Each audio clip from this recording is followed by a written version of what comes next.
Only in the morning. This is a batch of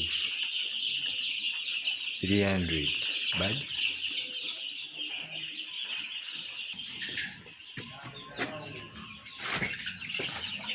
This is a batch of only 50.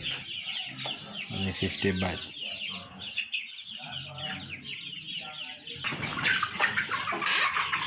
The batch of 500.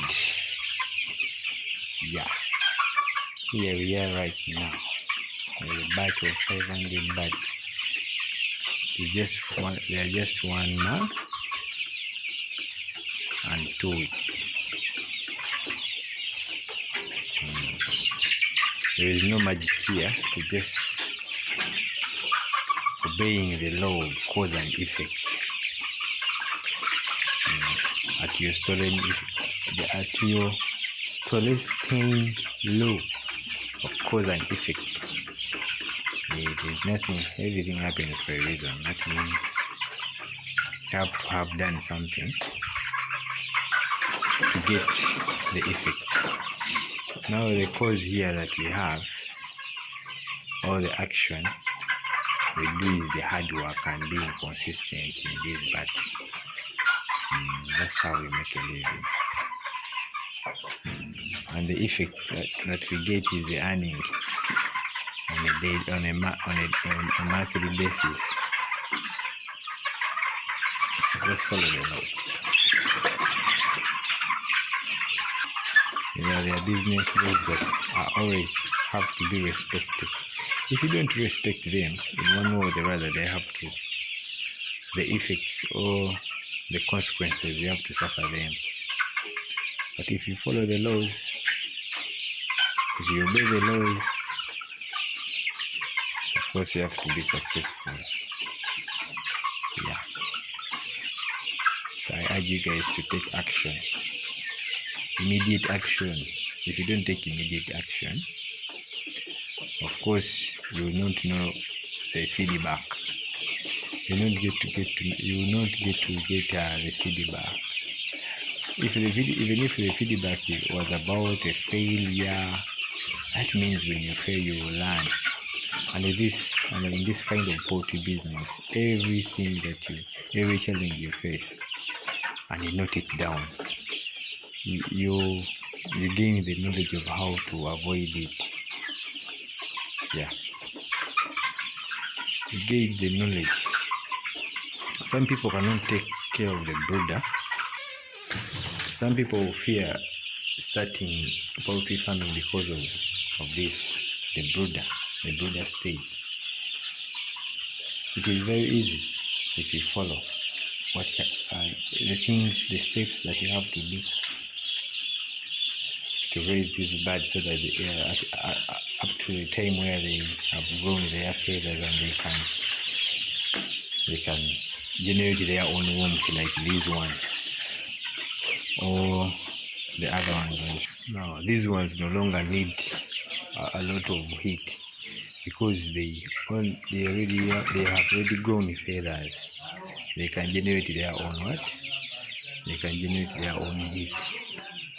It's just a matter of keeping them in the brooding system for about 3 weeks.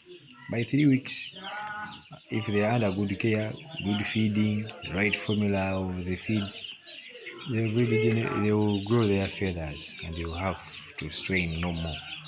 Some people use a lot of charcoal, but for us, during the brooder, we use these. Yeah, we use those. We heat them,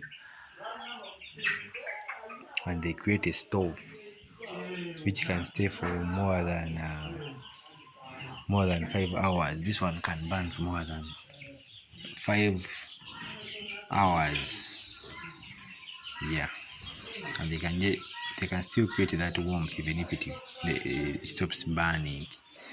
By the time if you happen to sleep for long hours without waking up, you can still find the birds warm.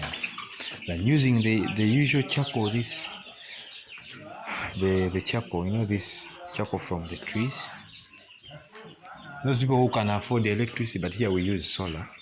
We don't you have to cut the costs. We use solar, so the solar cannot generate too much heat.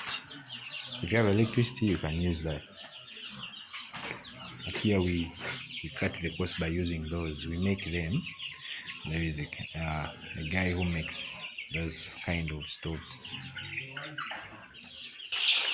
We put the stoves in something like this.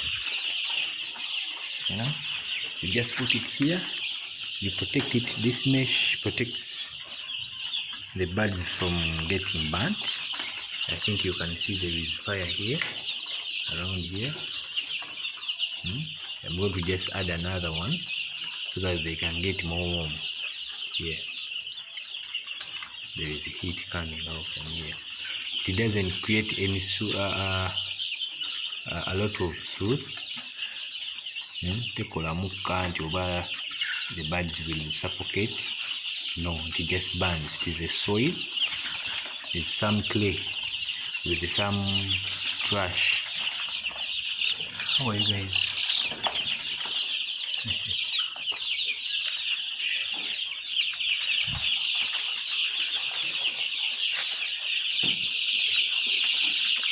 I need to add into this. If you see them piling around, that means the warmth is what?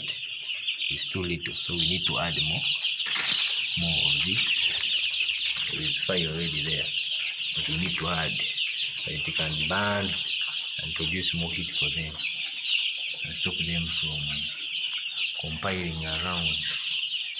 Because if they compile too much, they might suffocate because of the compaction.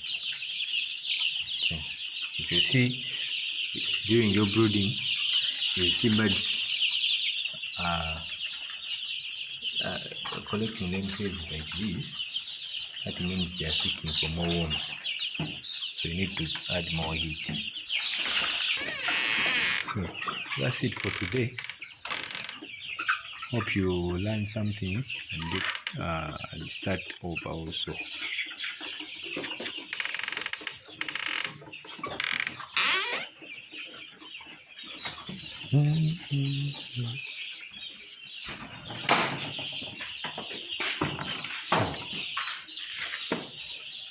Baby,